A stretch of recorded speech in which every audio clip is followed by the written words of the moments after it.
najveći arheolog iz rudarstva. Kad me kamen udari u glavu. Iz arheološkog instituta. Odakle ti želiš? Malo prilike. Rudarskog geološkog fakulteta. Dakle, iz arheološkog instituta. I njoj odajem priznanje na entuzijazmu kojim je svoju prezentaciju bez ilustracija predstavila. I zahvaljujem se što je ovu mašinu uspjela da probudi između. Pa ću ja sad lepo da sednem i da krenem sa pričom o kamenu iz naše arheološke perspektive. Za razliku od geologa, ta arheološka perspektiva sagledavanja kamena je u principu prilično kraća. Samo 3 miliona godina i nešto malo više godina. Kad kažem 3 miliona godina, to se odnosi na starost, koliko su stare, najstarije vremene alati. Da ne bude zabavno, koristit ću izraz kren.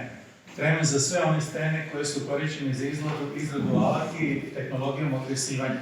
To su stene koje su krvde, tvrde i imaju školjkasti lom. A govorit ćemo još nekim drugim vrstama. Dakle, oko 3 miliona i 200 hiljada godina stare su te najstarije alati koji su pronađeni do sada i pouzdano datovane. Imajući u vidu toliku starost, ja sam spreman uvijek da kažem da su koreni naše civilizacije kameni. I zaista da nije bilo kamena, pitanje je kako bi se uopšte naša civilizacija razvijala. Kako je sve počelo? Počelo je vrlo davno na prostoru Istočne Afrike, pa ćemo doći do tog slajda, ali je vrlo interesantno da na određenim prostorima i određenim periodima, kad bi se koristili novi neki materijali i razvijale nove tehnologije, u pojedinim sredinama dolazilo je relativno brzo do potiskivanja u zaborav upravo tih tehnologija koje su trajale već, sad već možemo reći, milionima godina. Jedan od primjera su i ovi nalazi iz etruskih grobova. Reč je o kremenim vrhovima strela koji su imali potpuno identične oblike kao i metalne strele sa kojima su se Etrusci sretali u svom svakodnevnom životu. Međutim, oni su o njima prepoznavali prirodnu pojavu. Nisu shvatali da je reč o proizvodu čoveka i kruhu, ili su mislili da je reč o predmetima koji nastaju na onim prostorima gde nakon letnjih oluja dolazi do udara gromova. Te strelice su okivali srebrnim ili zlatnim limom i nošeni su kao amuleti oko vrata uz verovanje da štite od različitih bolesti. Prvi čovjek modernog doba koji je sagledao te predmete na pravi način bio je jedan engleski plemić. U pitanju je John Frere, na čijem imanju se nalazilo glinište, gde su radnici vadili glinu za izradu opeka. Tom prilikom u slojevima gline oni su nailazili na fosilne ostatke životinja, a među tim fosilnim ostacima bili su i kameni predmeti koji su se svojim oblikom, a vidite ga ovdje na fotografiji desna, jasno isticali u odnosu na one klasične rečne oblutke koji su bili sastavni deo njihovog svakodnevnog života.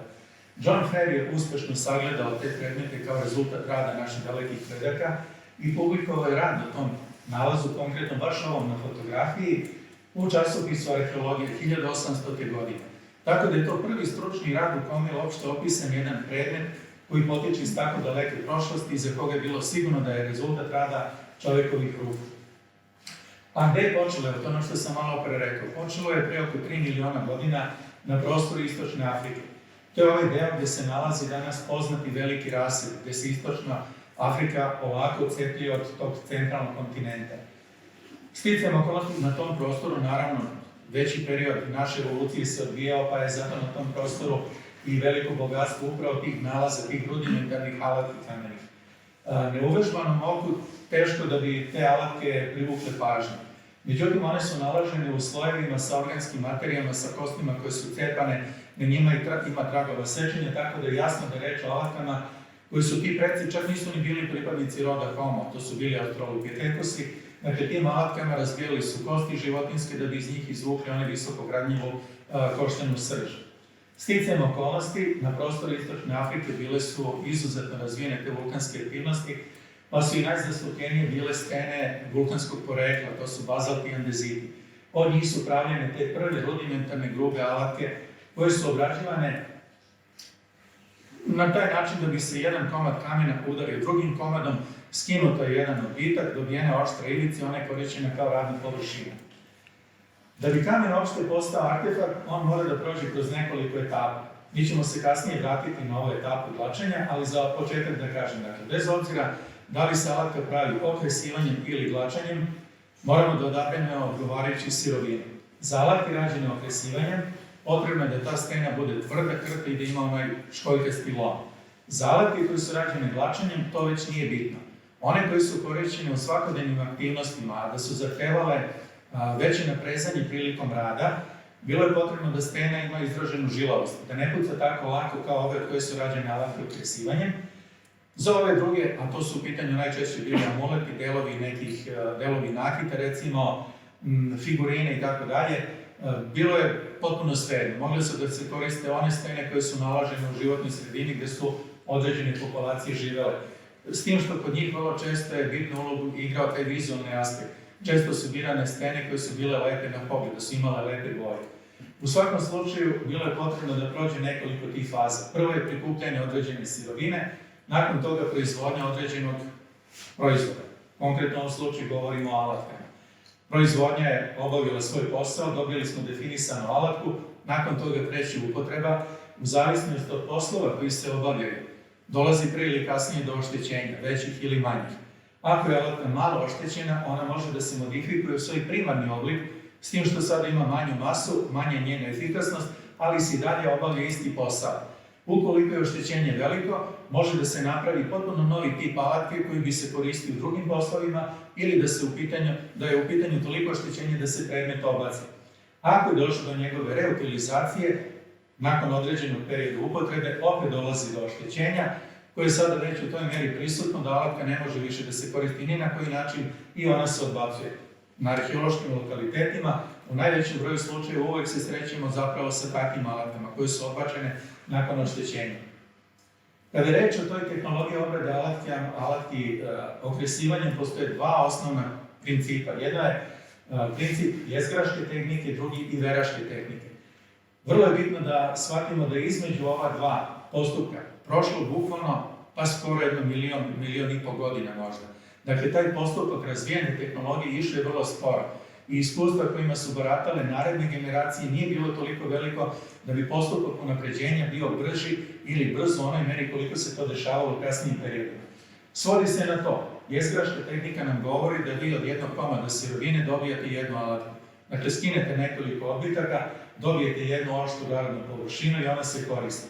Kod veraške tehnike, od jednog komada sirovine vi sada dobijete čitav niz manjih alatki. One su manje, nemaju masu kao ove velike alatke rađene jezgraškom tehnikom, ali ukupan zbir njihovih radnih tih ivica daleko je duži nego što je to kod ove jezgraške tehnike. I ovde dole je prikazan jedan statistički podatak na osnovu eksperimenata arheoloških koji su bavljeni. 500 grama kvalitetne sirovine u Moldovanskoj tehnologiji, to je ova tehnologija jezgraška, dava je samo u proseku 5 cm radne ivice, upotrebljive. U gravitijenu, to je kultura koja je obeležila mlađi paleolit, ili to se javlja pre oko 23.000 godina. Ukupna dužina radnih tih ivica sada već iznosi od 3 do 12 metara čak.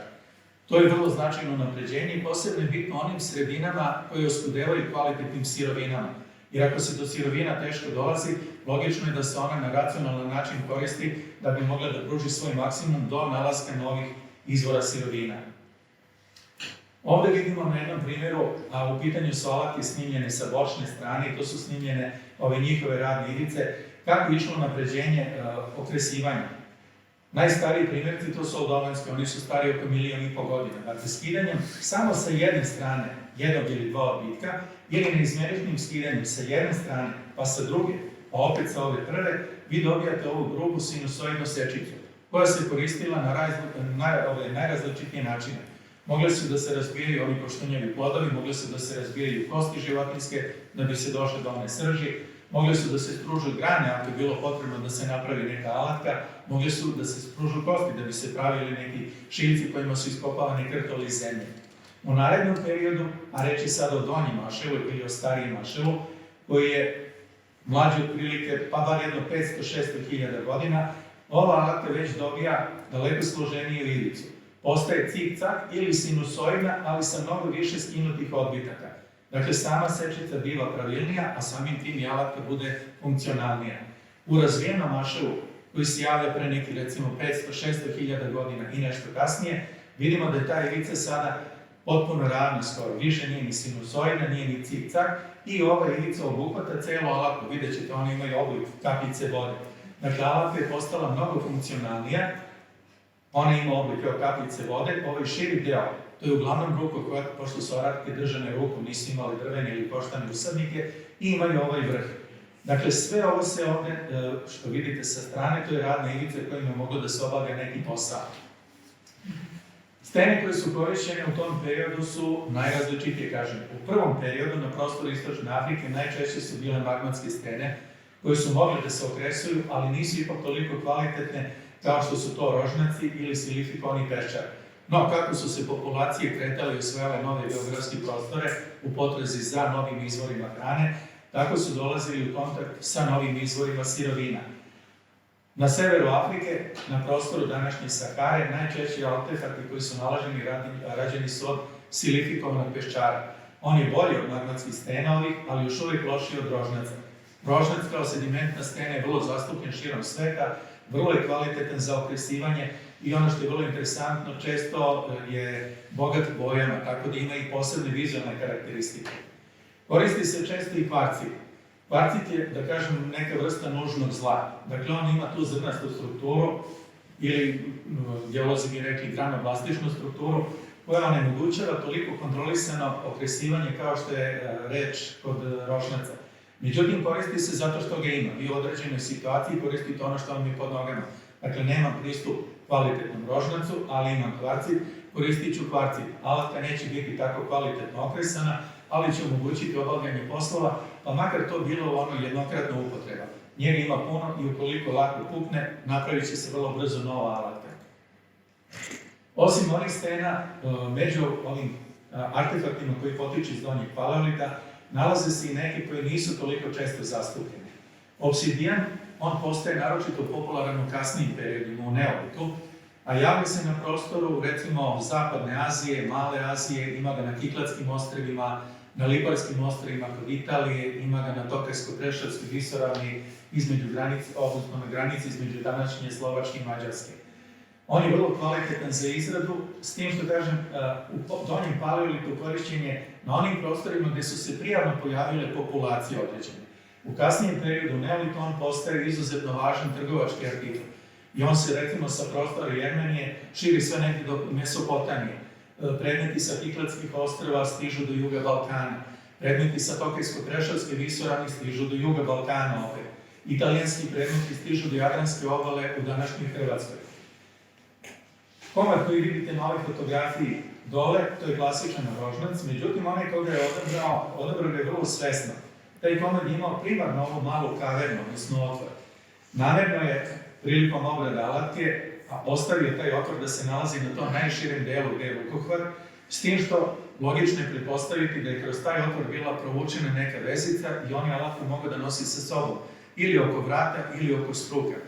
Vrlo je bitno to zato što su u stvari te rane populacije bile lovačko-sakupljačke, one su bile nomadske, stalno su bile u pokretu i vrlo je bilo bitno da alatka od koje njemu zavisi opstanak bude stalno pri ruci. Na ovaj način smanjena je mogućnost da bude izgubljena. Alatka koju vidimo ovdje na fotografiji desno, rađena je od, ja bih rekao, trakastog hematita, pretpostavljam. Iron stone, vidite, tako vi prevodite. To je stena iz grđevitih formacija.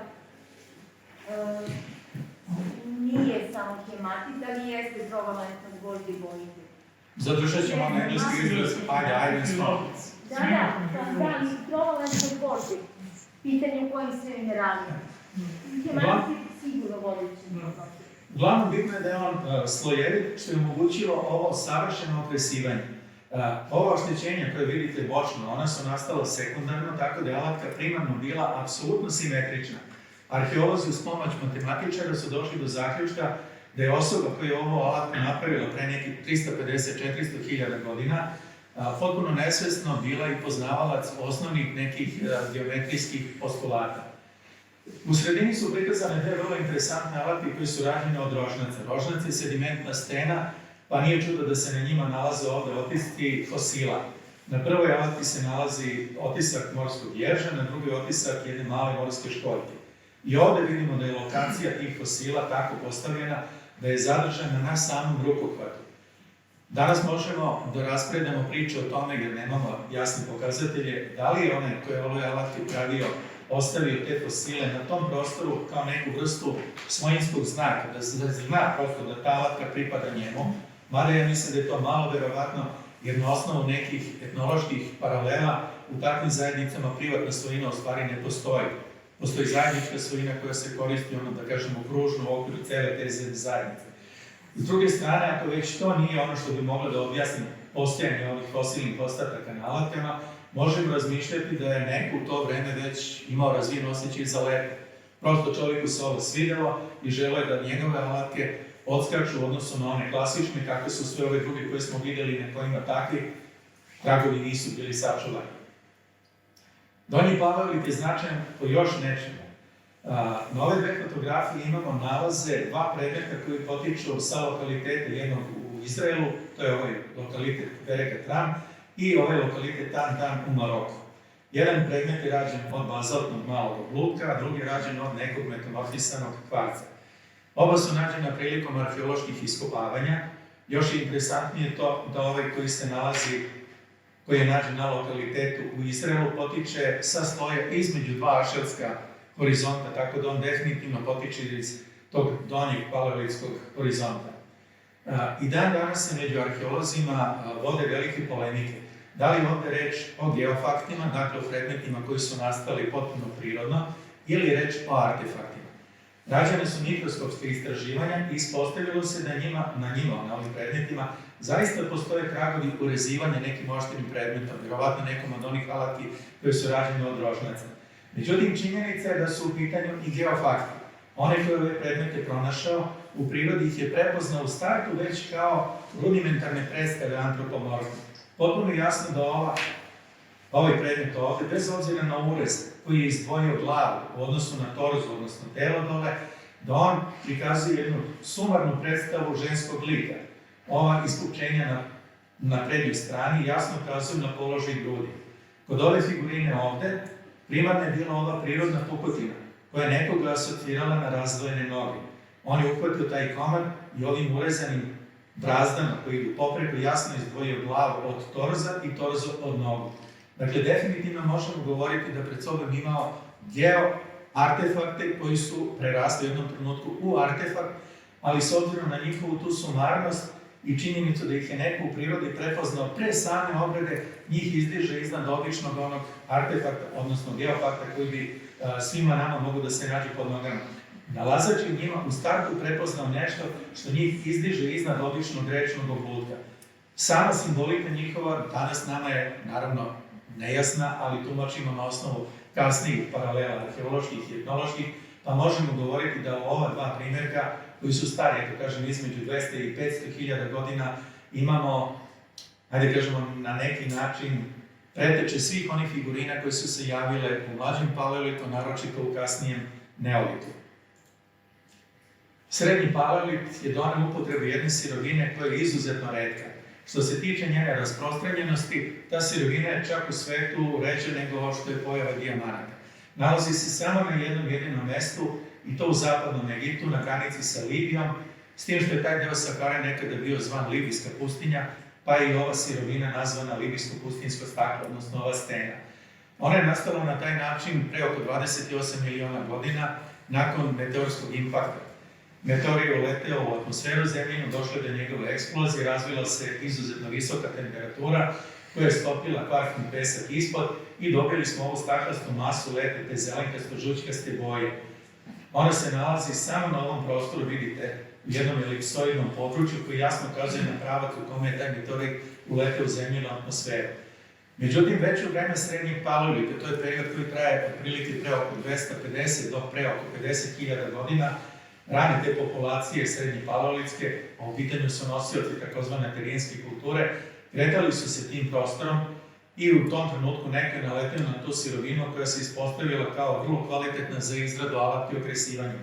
Svi sticajem okolnosti, jedan od tih ranih primjeraka je ovaj komad koji imamo i to je takozvani aterijski projektil. Na sledećem slajdu vidjet ćete o čemu je reč, pa ćemo nešto više reći o njima. Naravno, i u kasnijim periodima, tokom neolita naročito, populacije su se kretale severnom Severnom Afrikom, odnosno prostorom Sahare, koja tada nije bila pustinski deo, nailazili su upravo na tu zonu, pa su koristili dalje te sirovine, praveći ove male nožiće sa paralelnim ivicama. Ovo su ti aterijenski projektili, odnosno arheolozi se i danas spore i razvijaju velike polemike oko toga da li je reč o projektilima ili je reč o artefaktima koji su korišćeni kao neka vrsta kratkih noževa. Ono što govori protiv toga da je reč o projektilima je neka, ajde da kažemo, njihova veličina koja nije normalna za projektile. Neki mogu da budu dugački po 12-13 cm, izuzetno teški. U to vreme još uvijek nemamo pojavu luka i strele, već samo nekih kraćih kopalja. Znači, mogli su da budu deo koplja, međutim, većina arheologa tvrdi da su stvari bila neka vrsta kratkih noževa koji su usađivani u male držalje, u drveta, kosti ili robe. Ali u svakom slučaju su prototipovi i preteče svih onih projektila koji su se javili u mlađim periodima, od mlađeg paleolita preko mezolita pa do neolita. I bili su naravno vrhovi strela, odnosno vrhovi kopalja. Na prostoru Severne Afrike, u Tunisu, u Oazi El Vetar, arheolozi su pronašli još jednu interesantnu pojavu. Reč je o ovoj kupolastoj konstrukciji koja je sačinjena od masivnih rečnih oblutaka koji su donošeni na taj prostor sa udaljenosti od nekoliko kilometara iz jednog rečnog toka. Napravljena je kupolasta konstrukcija i između ovih oblutaka nalazi se mnoštvo kremenih sečiva, dakle kremenih alatki. Njeno današnje značenje nama nije naravno jasno, ne znamo šta je tvorac hteo time da kaže, ali definitivno je verovatno u svemu tome postojala neka, da kažemo, duhovna, viša neka nadgradnja i da je u pitanju bilo neko kultno mesto. Kako god, ono što je nesumnjivo i što možemo da potvrdimo, to je da je reč o prvoj arhitektonskoj konstrukciji u istoriji. Dolazimo i do mlađeg paleolita, do perioda koji počinje pre oko 30.000 godina, recimo, i koji je obeležen mnoštvom takozvanih paleolitskih venera. Dakle, ove dve figurine predstavljaju reprezente onoga što smo vidjeli u donjem paleolitu. One dve prve figurine, onako sumarno oblikovane, pojavili su se sada u potpuno novom obliku. Već vidimo da ovde iza rada ovih figurina, odnosno iza njihovog stvaranja, stoji jedna potpuno vešta ruka i potpuno jasan osjećaj za proporciju i odnose kada je reč o ljudskom telu. Ono što upada u oči, to je da su ove figurine apersonalizovane, dakle nema predstava na glavi, ni nosa, ni usta, one nemaju portretne crte i ono što je definitivno u prvom planu, to su polne karakteristike i kod jedne i kod druge figurine. I ne samo kod ove dve, nego kod mnoštva drugih koje su nalažene tokom, odnosno na lokalitetima koji su se formirali tokom mlađeg paleolita, a rađene su i u kosti i od roga, neke su rađene čak i od gline. Jedan od takvih primjera je i figurina sa lokaliteta Donje Vjesnanice u Češkoj, koja predstavlja prvi u stvari predmet od pečene gline koji je u svetu pronađen do sada. Ove figurine sa izraženim ovim polnim karakteristikama nesumnjivo nam ukazuju na taj kult plodnosti, odnosno na kult magne mater koji se razvijaju i kasnijim periodima. I da nije u pitanju samo puka spekulacija arheologa, potvrđuju etnološke analogije, jer su mogle da se proučavaju, ajde kažemo uslovno rečeno, te primitivne kulture kojima smo i mi svedoci još i dan danas. Figurine su rađene najčešće ove kamene od krešnjaka, jer je on zgodan za obradu, pošto je lako gradi mekanje i može lepo da se reže. Mlađi paleoliti, kažem, osim tih figurina ponudio i mnoštvo kremenih alatki koje jesu se razlikovale u odnosu na one srednje paleolitske, ali ne bi zalazio u detalje, pošto je to vrlo složena problematika i oduzeo bi mnogo vremena. Mezolit počinje pre nekih 14.000 godina i ono što je interesantno i posebno za nas, značajno na lokalitetu Lepenski vir, pronađena je jedna grupacija u tom trenutku prvih monumentalnih skulptura rađenih od kamena. Reč je o skulpturama koje su rađene u 3 dimenzije, neke od njih su visoke skoro pola metra i težine imaju oko 50 kilograma. Znači, s puno prava su nazvane prvim monumentalnim skulpturama u svetu. Sticajem okolnosti, pre nekih 20-30 godina, na lokalitetu Göbekli Tepe u Turskoj, blizu granice sa Sirijom, pronađen je jedan kompleks arhitektonski koji je sačinjen od nekoliko kružnih konstrukcija koje su imale kamene zidove i u okviru njih ove velike monolite, visine po nekoliko metara, težine nekoliko tona. Rađeni su od krešnjaka, neki su od njih imali samo reljefne predstave, neki su bili bez ikakvih predstava, dok su se na nekima nalazili bar reljefne predstave, tako da možemo da govorimo skoro o punoj plastici. Još interesantnije da se među ovim predmetima, odnosno među ovim monolitima, pronađen je jedan u fragmentovanom stanju, ali arheolozi su uspeli da ga sastave. U pitanju je neka vrsta totema koji je bio sastavljen od zoomorfnih predstava, izvedenih ovako baš u punoj plastici, kao što je ova predstava leoparda, ima visinu od 1,90 m. Tako da primat tih prvih monumentalnih skulptura, nažalost, više nije vezan za Lepenski vir i za ove ribolike predstave koje su po svemu sudeći predstavljale totemske pretke stanovnika sa Lepenskog vira. Preuzeli su ovi predmeti koji su pronađeni na lokalitetu Gebekli Tepe, jer su stariji skoro 2-3 hiljade godina od lokaliteta Lepenski vir. Iz mezolita mi stižemo do neolita. Neolit je sa sobom doneo dva nova vida privređivanja. Razvijaju se zemljoradnja i stočarstva. Oni su doveli do toga da se sada formiraju stalna naselja, počinje sedentarni način života. Zemljoradnja je značila početak uzgajanja kultivisanih žitarica. Da bi se žitarice koristile, moralo je njihovo seme da se samlje. Da bi se seme samljelo, razvila se jedna potpuno nova grupa alati. U pitanju su žrnjevi. Jedan tip tih žrnjeva je ovaj rotacioni žrvanj ili obrtni i ovi klasični žrnjevi koji su imali podlogu koja je bila fiksirana i fučak koji se pokretao rukom. Da bi se žito uspešno, odnosno zrna tih žitarica ranijih uspešno usitnjavalo, stene su morale da imaju abrazivna svojstva. Tako da su korišćeni najčešće peščari, ja mislim u 99% slučajeva, neki put i konglomerati. Oni su bili vrlo efikasni i lako se dobijalo brašno od koga se pravio taj neki beskvasni hleb. Međutim, imali su jednu propratnu pojavu, vrlo negativnu po konzumente tog brašna.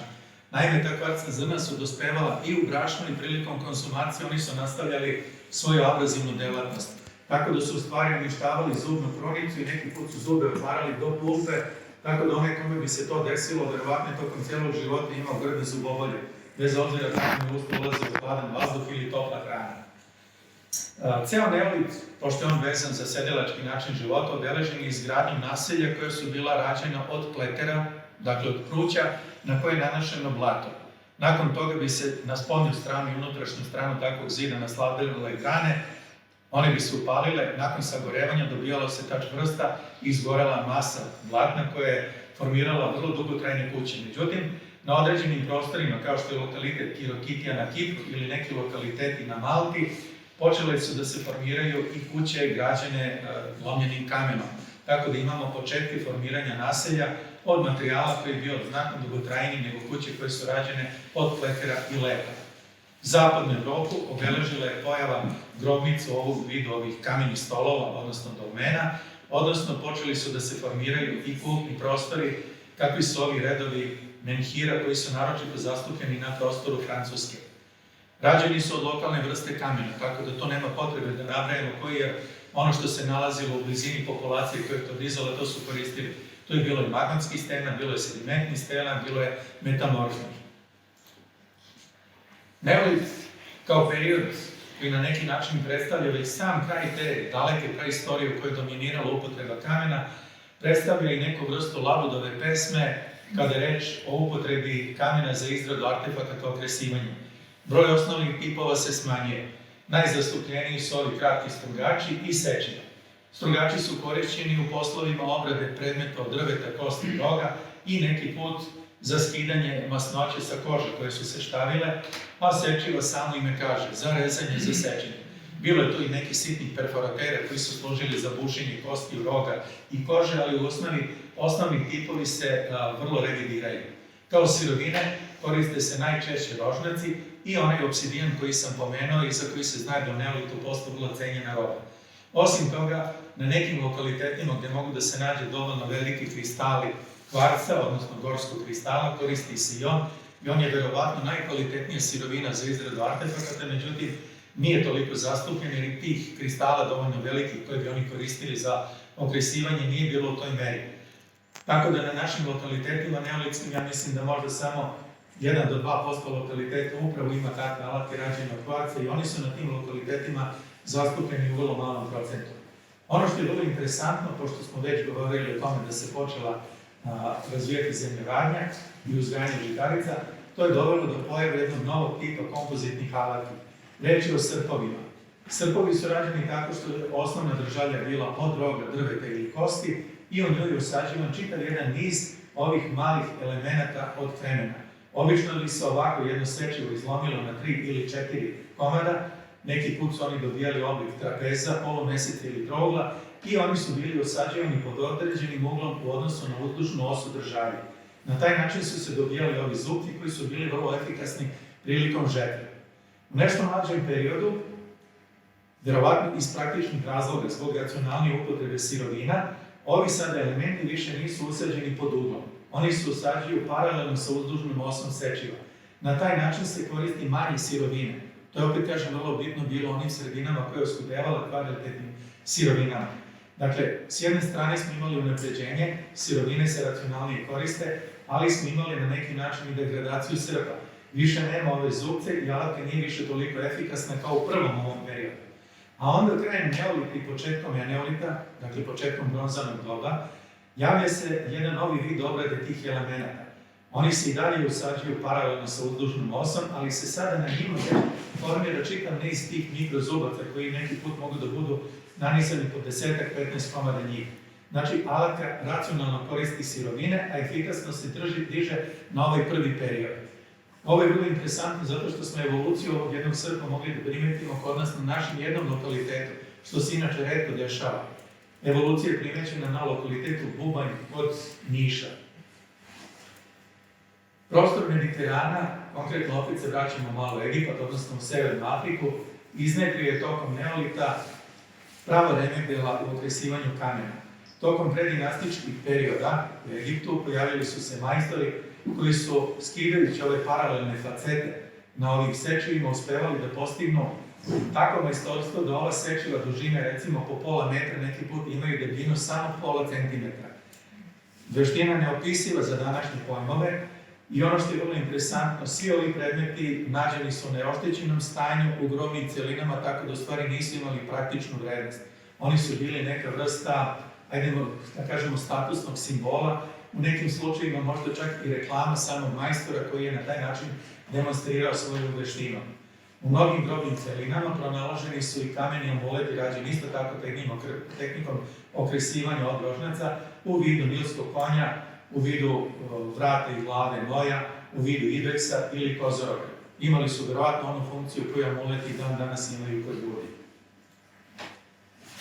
Neolit je, pored dva ona vida nove ekonomije, to su stočarstvo i zemljoradnje, ponudio i taj novi vid obrade kamena vlačenjem. Već smo rekli da je sada u pitanju bila potpuno drugi izbor sirovina.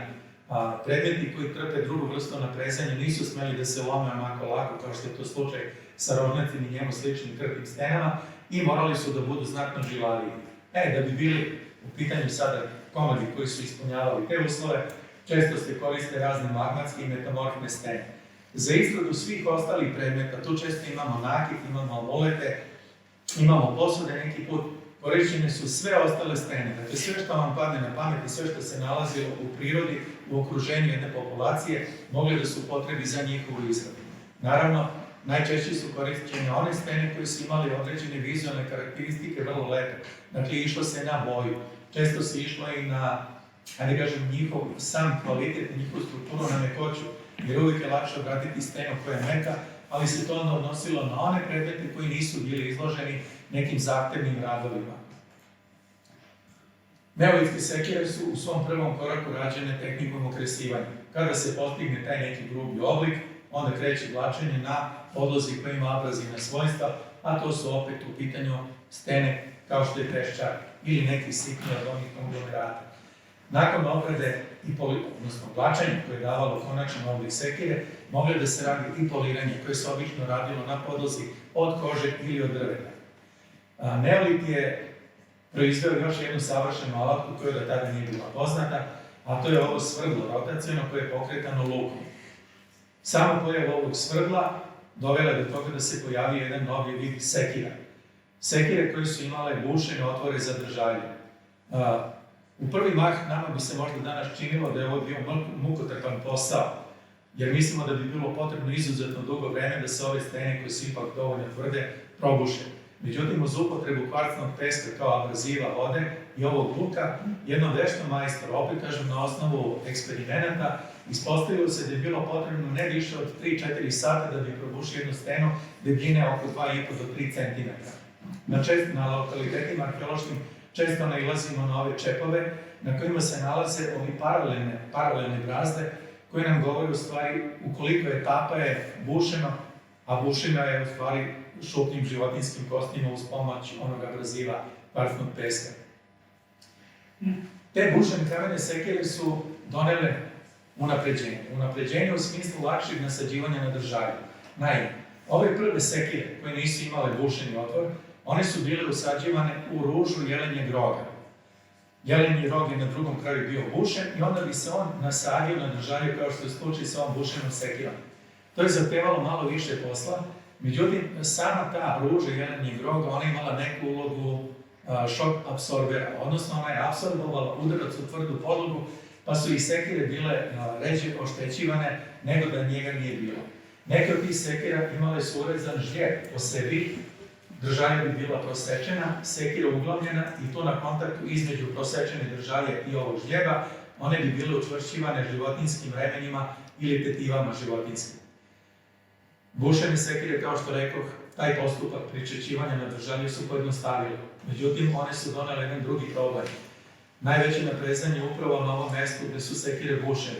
I prilikom zahtevnijih radova na tom mestu su često pucale, tako da je većina sekira bušenih koji se nalaze na lokalitetima arheološkim nađene su u oštećenom stanju.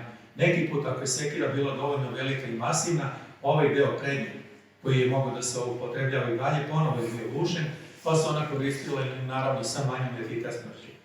Na prostoru Severne Evrope u okviru ovih skandinavskih kultura pojavile su se sekire koje u stvari nisu prave sekire. One jesu imale formu sekira, ali su predstavljale žezlo, neku vrstu statusnog simbola koji je nosio ili plemenski poglavar ili plemenski vrač.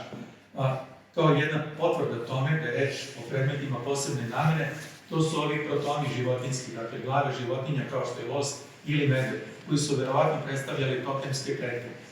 I ovi predmeti su nalaženi neoštećeni u grobnim celinama, tako da je potpuno jasno da su imali posebnu namenu u okviru te zajednice.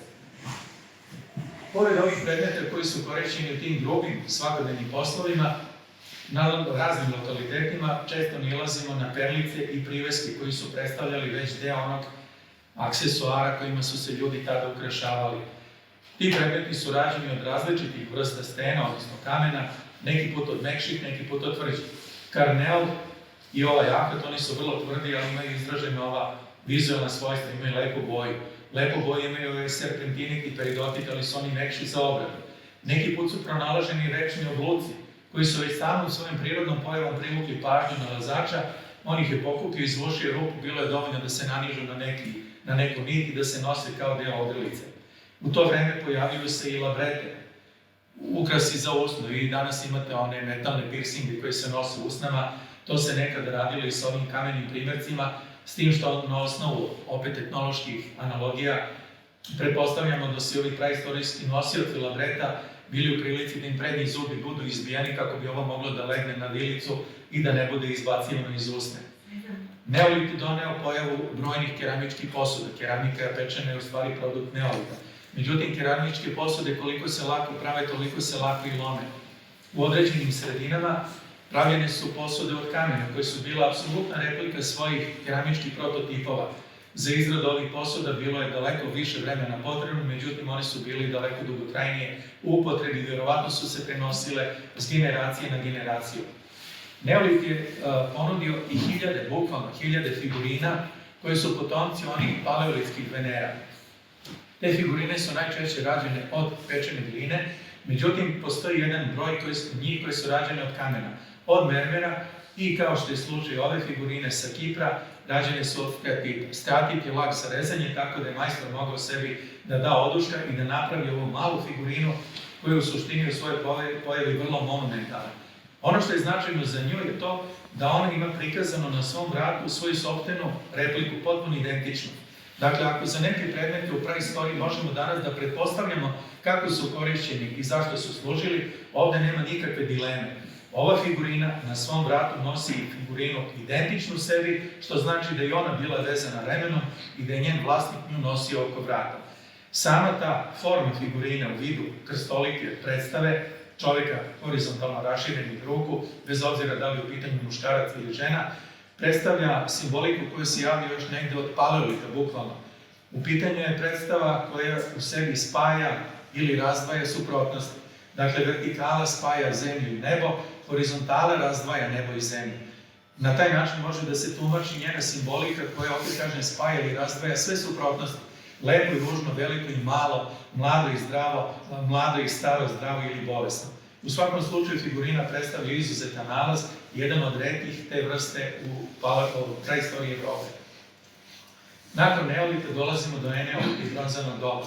Eneolit ili bakarno doba govori nam o tome da se na mediteranskom basenu uveliko počinje eksploatacija ruda, njeno topljenje i proizvodnja metalnih predmeta.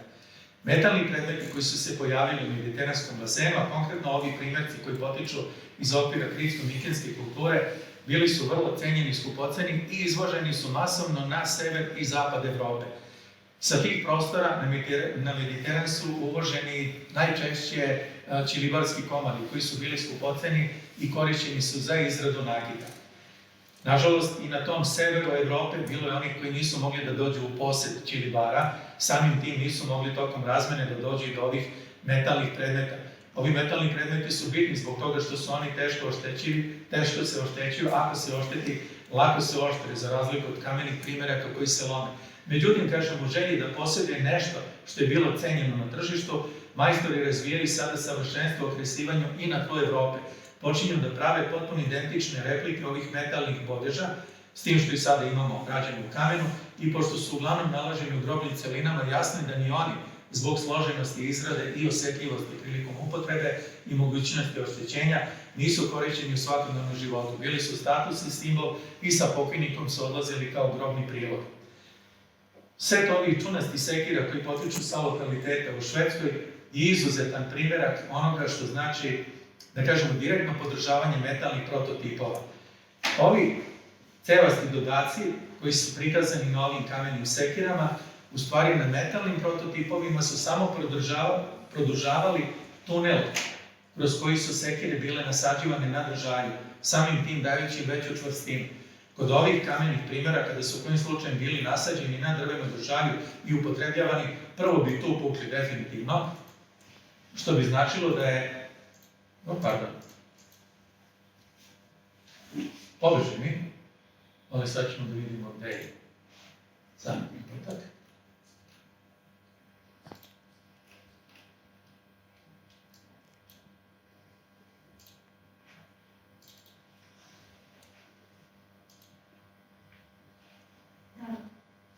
Ne vidim gde ona ide. Sa leve strane dole. Evo ga, ovo je staro da sam evo, vidim. Dakle, prvo bi na tom mestu puklo, što znači da ova sekira definitivno nije namenjena toj vrsti upotrebe. Ono drugo što upada u oči, to je ovaj žljeb, koji nema apsolutno nikakvu upotrebnu vrednost, ali je rezultat onoga što se javlja na metalnim prototipovima, koji su liveni u dvostranom kalupu. Dakle, na spoju kalupa se javlja ovaj žljeb, majstor koji je pravio repliku u kamenu u potpunosti je preslikao taj svoj metalni prototip i ovdje imamo sada prikazano one komade u savršenom stanju kakvi nisu čak možda pronađeni ni u svom metalnom izdanju. Svi su nalaženi celi i prilagani su kao grobna celina koja je pratila pokojnika. Tokom eneolita i bronzanog doba na prostoru Mediterana, gdje su se razvijale te velike kulture starog sveta, grčka s jedne strane, vavilonska, asirska, egipatska, dolazi do procvata umetnosti u onom izvornom obliku kako mi umetnosti danas tumačimo. Koriste se najrazličitije vrste stena, neke zbog vizualnih karakteristika, neke zbog svojih fizičkih karakteristika. Krešnik koji je korišćen za izradu predstave ovog nilskog konja, malog ali vrlo monumentalnog u prikazu, iskorišćen je zato što ova sitkasto-zelengasta boja u potpunosti podražava i boju kože nilskog konja kada se izvuče iz onog nilskog mulja.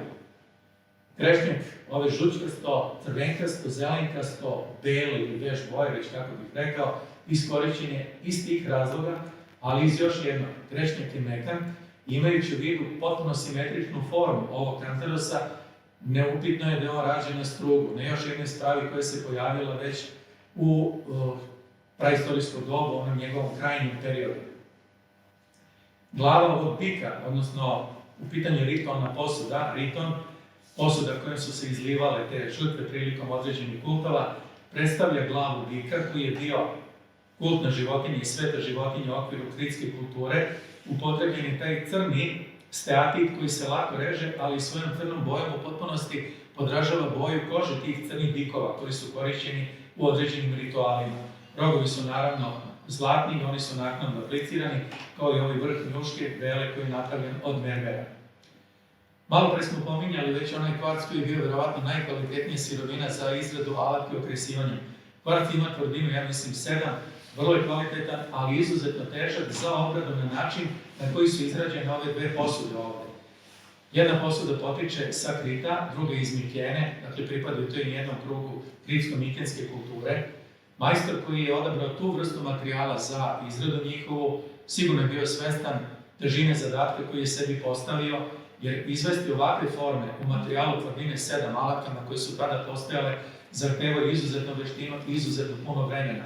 Samim tim i konačni proizvodi nisu mogli da se nađu u rukama običnog čoveka i verovatno su pripadali vrhu te plemenske zajednice. Komadi prikazani na ovoj fotografiji su u stvari takozvani tiklatski idoli. Oni su se pojavili u javnosti, a konkretno baš na tržištu antikviteta, negde krajem 20. godina i početkom 30. godina prošlog veka. Svi potiču iz grobnih celina, svi prikazuju pokojnike, ili većina njih, da kažemo 90% njih pokojnike u tom okruženom stavu sa rukama prekrštenim na grudima. Privukli su pažnju kako kolekcionara, tako i muzeja, ali i umetnika. I postoje podaci da su i Henry Moore i Konstantin Brancusi svojevremeno izjavljivali da su ovo bile inspiracije za neke od njihovih skulptura. Ono što jeste interesantno, to je taj, da kažemo, svedeni geometrijski oblik figura i često su istoričari umetnosti u prvim radovima isticali tu njihovu belinu, da kažemo, neku simboliku beline. Treba imati na umu da je bela boja u nekim kulturama u Japanu čak i danas simbol tuge žalosti.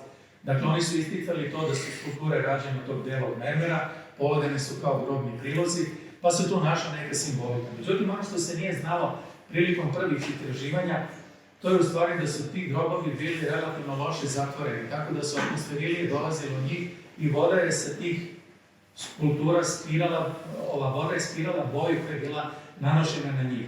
Dakle, postavlja se pitanje, da li je u pitanju mermer je dakle prisutan na kiklatskim ostrvima, lako se obrađuje, logično da će ga koristiti. Ali kažem, postavlja se pitanje da li autor ovih figurina imao u vidu belu boju kao neku simboliku koja vezuje pokojnika i smrt, ili je u pitanju bela boja prosto kao odlična podloga za nanošenje boje. Bela boja samog mermera je nešto kao dobro grundirano platno slikarima danas. Da je u pitanju to, svedoči ova figurina koja je pronađena u kasnijim periodima iz relativno dobro zaštićene grobne celine na kojoj se vide ovi uzorci naneseni crvenom bojom koji vjerojatno predstavljaju tetovažu na licu. Da li su takvi uzorci bili nanošeni na celom telu, u ovom trenutku se još ne zna jer takvih figurina trenutno nema. Iz praistorije smo preskočili čitav onaj antički period i dolazimo sad u relativno novo doba kada se predmeti neki još uvijek rade tom praistorijskom tehnologijom okresivanja. Ovaj skipper koji potiče iz Hondurasa, datovan u 4. vek naše ere, dakle u relativno novo doba, predstavlja vrhunac u obradi kamena generalno, znači ne samo za prostor centralne ili severne Amerike, već za svetske okvire. Skipri tog tipa imaju dimenzije neki put i po pola metra i prikazuju često protone glave ovih sveštenika koji na glavama nose krune koje opet predstavljaju stilizovane predstave iguana.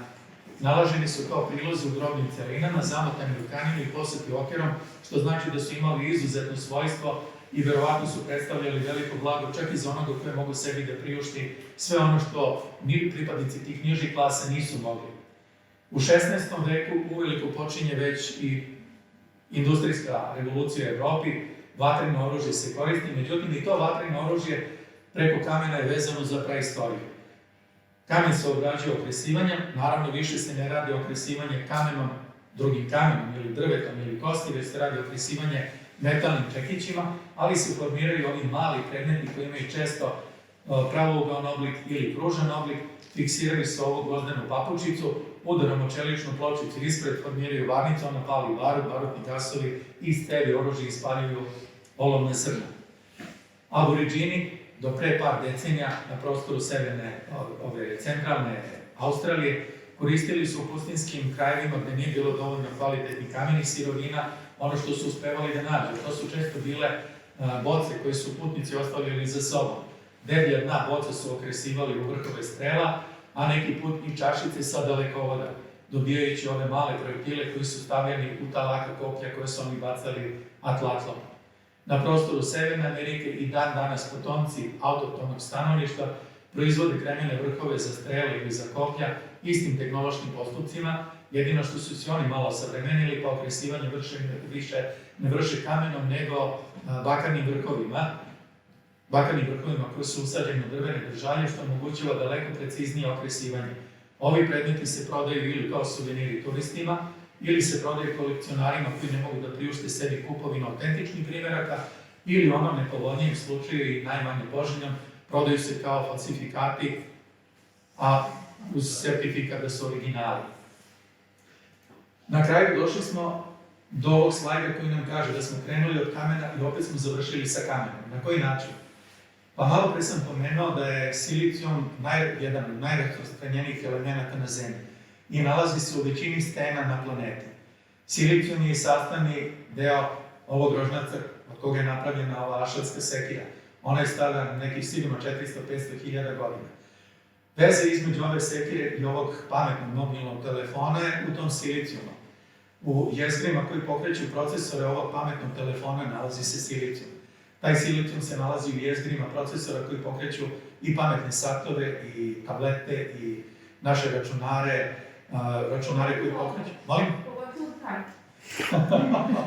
Tu ima manje silicijuma nego što treba. Od hipo, Pokreću oni kompjuterske uređaje koji rade dijagnostiku u raznim medicinskim centrima, pokreću kompjutere u avionima, u železnici. Tako da smo mi dan danas, a evo i vi, svako od nas u džepu nosi deo tog kamena u vidu silicijuma u ovim mobilnim telefonima. Dakle, mi od dana današnjeg pa u prošlog, kad se vratimo do tih 3.200.000 godina, u neprestanoj smo interakciji sa kamenom. Ja nisam ni pomenuo izgradnju puteva za vreme Rima, izgradnju fortifikacije, raznih svetilišta, utvrđenja. To je posebna jedna priča. Zadržao sam se na tom jednom kratkom segmentu i na segmentu koji se tiče samo praistorije, kažem, od onih najdaljih slojeva do ovih najnovijih, do bronzanog doba. U svakom slučaju, uvek sam siguran da ne grešim kad kažem da u onoj meri u kojoj je kamen oblikovan od nas, u toj meri smo i mi oblikovani od strane kamena. I civilizacija današnja, ovako kako jeste, sigurno ne bi bila da nije bilo kamena s kojim smo, kažemo, stalne te interakcije. Što se mene tiče toliko, vama hvala na pažnji, ako ima nekog pitanja, rado ću odgovoriti, pod uslovom da znam odgovor.